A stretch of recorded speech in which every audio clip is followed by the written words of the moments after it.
Serialization of the Wacky Misadventures of Warble McGorkle, Chapter 6 of 70. Warble teaches Mary Louisiana history.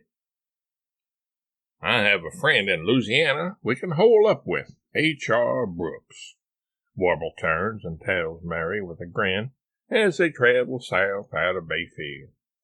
He keeps the speedometer of their Cranberry PT Cruiser pegged right at the speed limit to avoid giving the cops any reason to stop him.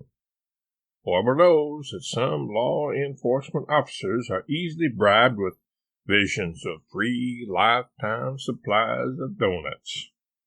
Others, he feels, are frustrated inventors with sour grapes attitudes toward geniuses like himself, whose envy and jealousy could quite conceivably be manifested in a willingness to cooperate in a plot against him and his invaluable inventions. Louisiana? Where's that? Mary wonders.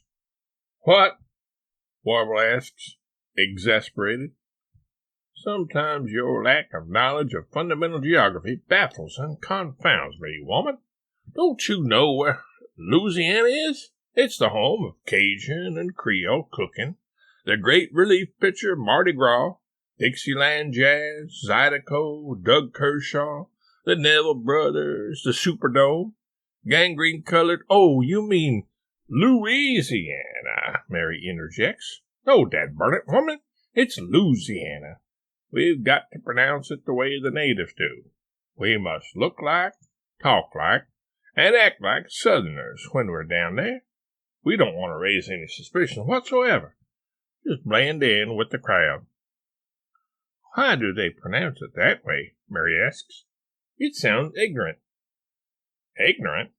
It's the proper way, actually. After all, the original spelling was capital L-O-U apostrophe S, new word, capital E-A-N-N-A.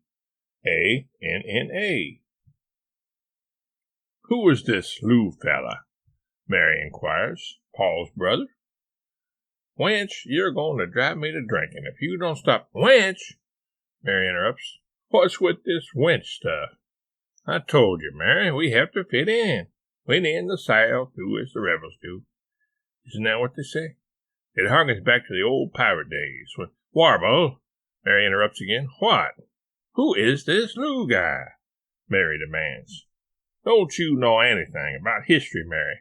What did you do while you were in school? Write love letters to Johnny Mathis all day long? Come on.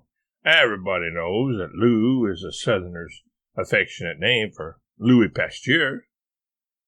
Remember the Louisiana Purchase? We bought the region from the Frog Eaters for a pittance. The noble Southerners, realizing how they had gypped the Frenchies, decided to show their respects by naming the state after Monsieur Pasteur. It was a kind of consolation prize. Why didn't they name it after Bonaparte or Matisse or Chef Boyardee? Mary asks. Mary, I'm shocked at your ignorance, Warble says, shaking his head in disbelief. Chef Boyardee was an Italian. I was just joking, Warble, Mary mutters out of the side of her mouth, slapping Warble's knee. This is no laughing matter, Mary. There's a time and a place for everything, but this is neither the time. He glances at his watch, ignoring the one on the dashboard of the PT Cruiser, thinking it may have been sabotaged, nor the place. Looking up at the sign along the highway, he makes a mental note that they are 17 miles from Minocqua for mirth. Warble practically hurls as he takes a renewed, firm grip on the steering wheel and gazes at the road ahead with his best steely-eyed Clint Eastwood staring into the distance imitation. Anyway, Warble finally says, after stewing in his own juices for several seconds, Louisiana was named after Louis Pasteur. I thought it was named after King Louis, Mary says softly. Are you kidding, Mary? That's an old wives' tale at best. Why would they name their state after a character from the Jungle Book?